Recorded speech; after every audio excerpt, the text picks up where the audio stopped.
car il est glorieux, car il est glorieux et digne de règne.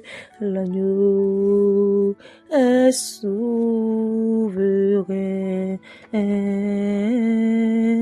Nous élevons nos bras pour t'adorer. L'agneau de ma vie est souverain. L'agneau est souverain. Bonjour bien-aimés, nous sommes dans notre émission Dik Masove, qui veut dire seule la prière. C'est une langue bassa au Cameroun. Bien-aimés, nous allons parler de Dieu, notre Dieu, de la manière dont il agit, de la manière dont il agit. Il est encore vivant. Alléluia. Nous allons nous diriger dans le psaume 31. Nous allons écouter la parole de Dieu. Éternel, je cherche en toi mon refuge, que jamais je ne sois confondu. Délivre-moi dans ta justice. Incline vers moi ton oreille, à toi de me secourir. Sois pour moi un rocher protecteur, une forteresse où je trouve mon salut. Car tu es mon rocher, ma forteresse. Et à cause de ton nom, tu me conduiras, tu me dirigeras, tu me feras sortir du filet qu'ils m'ont tendu. Car tu es mon protecteur. Je remets mon esprit entre tes mains, tu me délivreras, éternel Dieu de ma vérité. Amen, amen, amen. Bien aimé, avant d'entrer dans la prière, nous allons écouter une histoire qui nous concerne et au travers de cette histoire, nous allons nous diriger directement dans la prière. Il y avait dans un royaume un roi qui avait épousé plusieurs femmes. Et dans sa manière de marcher avec ces femmes, il y avait l'aînée des femmes qui était enceinte. Et le roi n'avait pas encore eu un garçon. Parce que dans plusieurs royaumes, c'est le garçon qui compte. C'est le garçon qui doit devenir l'héritier. Alors le roi avait aussi une concubine parmi les ouvrières, c'est-à-dire les esclaves. Et le roi donc a enceinté sa première femme et a enceinté également son esclave. Et le jour même où d'accouchement de la première femme, elle avait accouché une fille. Et le même jour également, l'esclave aussi avait accouché un garçon.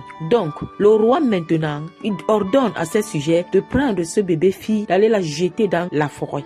Loin du royaume, loin de sa maison, loin de sa maman. Et il a pris plutôt le bébé garçon de la servante qui est également esclave, a donné à sa femme, sa première femme qui venait d'accoucher. Alors, la première femme était irritée, elle était attristée, elle était troublée, elle était confuse, elle était touchée. Cela n'allait pas très bien avec elle. Alors, elle n'avait pas de choix parce que dans ce royaume-là, la femme n'avait pas de parole. Quand le roi décide, on doit se soumettre. C'est ainsi que dans ce forêt, dans cette forêt-là où on a dirigé le bébé, il y avait un papa paysan qui passait par là à retrouver le bébé, a récupéré le bébé, l'a mené chez lui, a fait grandir le bébé non loin du même royaume. Alors le bébé avait presque 12 ans et le roi dans son palais royal est tombé malade. On a essayé de le soigner partout avec la tradition, avec les médicaments et autres. Le roi n'a pas trouvé la solution. Alors la nouvelle est parvenue dans la maison où il y avait le père adoptif de cette fille. Et cette fille était un enfant envoyé de Dieu. Elle était un instrument de Dieu. Dieu s'en servait d'elle pour opérer des grands miracles, y compris même la guérison de plusieurs maladies incurables. Alors, quand la jeune fille a écouté cela, on l'a amenée vers le roi. Et quand on l'a amenée vers le roi, on lui a confirmé que c'était son père. Au travers des puissances spirituelles que Dieu avait déposées en elle, elle a pu guérir son père qui était le roi qui l'avait jeté dans la forêt abandonnée parce qu'elle était une fille. Je ne sais pas à quel niveau tu es en train de négliger cette relation qui est à tes côtés ou cette relation qui est passée. Que ce soit une relation d'intimité dans un couple homme-femme ou une relation amicale, relation fraternelle à la dimension de l'église. Mais je suis en train de te dire quelque chose, bien aimé. Il y a des présences, des relations qu'on ne néglige pas. Il y a des relations, quand on les rejette, quand on les considère, quand on ne les entretient pas, à un moment donné, Dieu passe par ces relations-là pour pouvoir te montrer l'importance de ce que lui, Dieu a planifié par rapport à cette relation. Je vais déjà attirer ton attention pour te dire, toute relation que Dieu amène vers toi, mets dans la tête que c'est une relation missionnaire, une relation visionnaire, une relation spéciale qui cadre dans l'accomplissement de ton dessein. Peu importe les actions de la personne ou des personnes, que ce soit des personnes méchantes ou des personnes lumineuses, les personnes du côté de la lumière. Bien aimé, ce qui est sûr, si tu appartiens véritablement à un vrai Dieu, à celui-là qui est vrai et juste, toute personne, toute chose qui arrive à ta vie, c'est le plan de Dieu. Qu'importe le bonheur, que ce soit le malheur. Mais Dieu passe par le malheur pour attirer le bonheur. Alors, cet enfant était rejeté de son père géniteur. Et à un moment donné, Dieu a parlé à cet homme pour lui dire qu'un être humain n'est comparable à quoi que ce soit. Quand Dieu crée quelqu'un, tout homme sur terre, peu importe ton âge, peu importe la manière que tu es venu sur la terre, tu es important pour Dieu. Alors, la Bible nous a dit quelque part, celui qui va verser le sang d'un homme, son sang lui sera redemandé et son sang sera également versé. Pour démontrer la dimension de la valeur humaine que Dieu donne à l'homme, pour nous faire comprendre qu'on ne doit pas s'amuser à sa créature. Alors, nous allons prier maintenant pour que ce même Dieu-là nous donne un dépôt particulier, un amour vrai envers lui et envers le prochain.